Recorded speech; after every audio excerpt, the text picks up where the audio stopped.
আসসালামু আলাইকুম। তো গত ১৭ দিন হলো আমি কিছু সোনালী ও ফার্মি মুরগির বাচ্চা নিয়েছিলাম। তো প্রথম দিন থেকে ৭ দিন পর্যন্ত এদেরকে কিভাবে যত্ন করা হয়েছে এবং কি রকমের ওষুধ দেওয়া হয়েছে, কি ভ্যাকসিন দেওয়া হয়েছে, এটা যারা আমার ভিডিও দেখেছেন তারা অবশ্যই জানেন। তো ৭ দিন পার হয়ে যাওয়ার পর এদেরকে কোনো ওষুধ বা কোনো ট্রিটমেন্ট দেওয়া হয়নি, শুধু কাঁচা পানির সাথে একটু হলুদ মিশিয়ে দেওয়া হয়েছে। তো গত কিছুদিন হলো দেখতেছি মুরগিগুলো ঠান্ডা লেগে গেছে এবং অনেকগুলো মুরগি ঝিমাচ্ছে এবং পাতলা পায়খানা করতেছে। তো আমি যেহেতু নতুন খামারি ও এইবার নতুন মুরগি পালন করা শুরু করেছি, এজন্য কি ওষুধ দিতে হবে এবং কিভাবে ট্রিটমেন্ট করতে হবে এসব আমি কিছু জানি না। তো এই জন্যই আমি সকাল সকাল বাইকটা নিয়ে পশু হাসপাতালে যাওয়ার জন্য বের হয়ে গেলাম। তো রাস্তার মধ্যে বন্ধুকে নিয়ে নিলাম এবং পশু হাসপাতালে গিয়ে চিকিৎসকের সাথে পরামর্শ নিয়ে কি ওষুধ এবং কিভাবে কোন ওষুধ দিতে হবে সেই পরামর্শ নিলাম। তো ডক্টর কি পরামর্শ দিলেন এবং কি ওষুধ সাজেস্ট করলেন এই সবই আমি আপনাদের মাঝে তুলে ধরব। এবং আমি কিছুদিন পরে কোয়েল পাখি কিনতে চাচ্ছি, এই সম্পর্কেও ডাক্তারকে বললাম এবং কি ওষুধ প্রথম ৩ দিন দিতে হবে সেই পরামর্শও নিয়ে আসলাম। তো ফাইনালি আমরা পশু হাসপাতালে চলে এসেছি।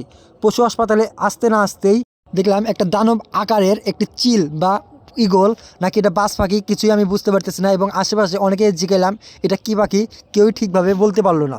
তো আপনারাই বলুন এটা কি পাখি হইতে পারে। তো এরপর আমি চলে গেলাম সরাসরি ডক্টরের চেম্বারে। তো ডক্টরের চেম্বারে এসে কথা বললাম এবং এখানে যেহেতু ভিডিও করার কোনো পারমিশন নেই, তাই ডক্টরের সাথে কি কথা বললাম সেগুলো আপনাদের মাঝে শেয়ার করতে পারলাম না। তো আমার মুরগির যে সমস্যা সেই সমস্যার কথা ডক্টরকে বলায় ডক্টর একটি প্রেসক্রিপশন আমার হাতে ধরিয়ে দিল এবং বাইরে দোকান থেকে কি ওষুধ নিতে হবে সেটা বলে দিল। তো দোকানে এসে আমি ডক্টরের প্রেসক্রিপশন অনুযায়ী ওষুধগুলো নিয়ে নিলাম। তো এখানে কি ওষুধ দিয়েছে, এটা কিভাবে খাওয়াতে হবে সেটা অবশ্যই তোমাদের দেখাবো এবং বাসায় যেয়ে সরাসরি তোমাদের বুঝাইয়া দেব। তো আমি আসছিলাম মূলত ঠান্ডার ওষুধ নেওয়ার জন্য এবং পাতলা পায়খানা করে এবং ঝিমায়, এই 3টা সমস্যার জন্যই আমি এসেছিলাম। তো এখানে আমাকে 5 থেকে 6 রকমের ওষুধ দেওয়া হয়েছে। এই 6 রকমের ওষুধের প্রায় 600 টাকার মতন আমার এখানে চলে গেছে। তো এই ওষুধগুলো কোনোটা ঠান্ডা, কোনোটা পাতলা পায়খানা এবং কোনোটা ভিটামিনের ওষুধ রয়েছে। এবং কোন ওষুধটি কোন রোগের জন্য এটিও আমি তোমাদের বলবো এবং কোনটি কোন পরিমাণ হিসাবে দিতে হবে এটিও বলবো। তো অবশেষে আমার ওষুধ কেনা শেষ হয়ে গেল, সম্পূর্ণ হয়ে গেল। তো এখন আমি বাসার উদ্দেশ্যে রওনা দিচ্ছি। তো বাসা যাওয়ার পথে অনেক ভয়ে আমাদের যেতে হয়েছে, কেননা এখন শহরে অনেকটাই পুলিশ সার্জেনের উপদ্রব বৃদ্ধি পেয়েছে।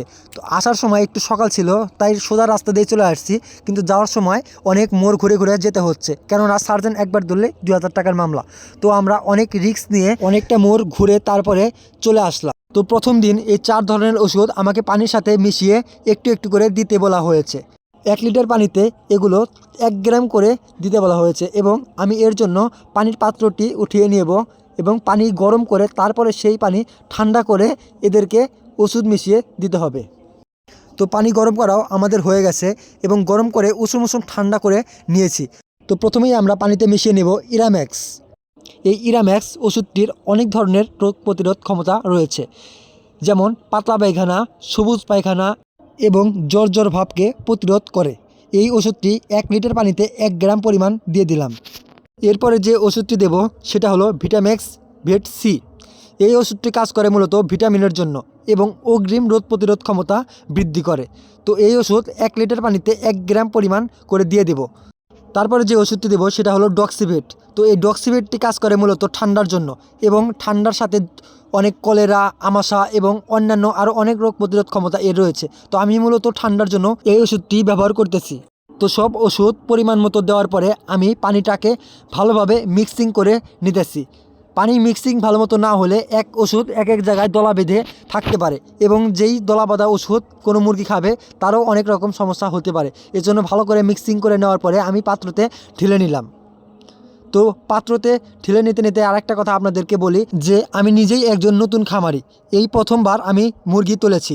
তো আমার ভিডিওতে কোনো ভুলভ্রান্তি হলে এবং কোনো ওষুধের পরামর্শ ভুলভ্রান্তি দেওয়া হলে আপনারা ক্ষমার চোখে দেখবেন এবং ছোটো ভাই হিসেবে কোনটি করলে ভালো হবে, উপকার হবে সেই পরামর্শ দিয়ে আমাকে সাহায্য করবেন। তো মুরগিগুলোকে ওষুধ মেশানো পানি দেওয়ার পরে মুরগিগুলো পানির দিকে ফিরেও তাকাচ্ছে না, অথচ প্রতিবার পানি দেওয়ার পরে মুরগিরা চিলের মতো গিয়ে পানির বলে ঝাঁপিয়ে পড়ে। তো মুরগিগুলো খুবই অসুস্থ এবং এর খাওয়ার প্রতি রুচিও কমে গেছে। তো সবাই আমার মুরগির জন্য দোয়া করবেন এবং আমার জন্য দোয়া করবেন, আমি যেন আরও বড় খামারি হতে পারি এবং সামনে আরও এগিয়ে যেতে পারি। আসসালামু আলাইকুম।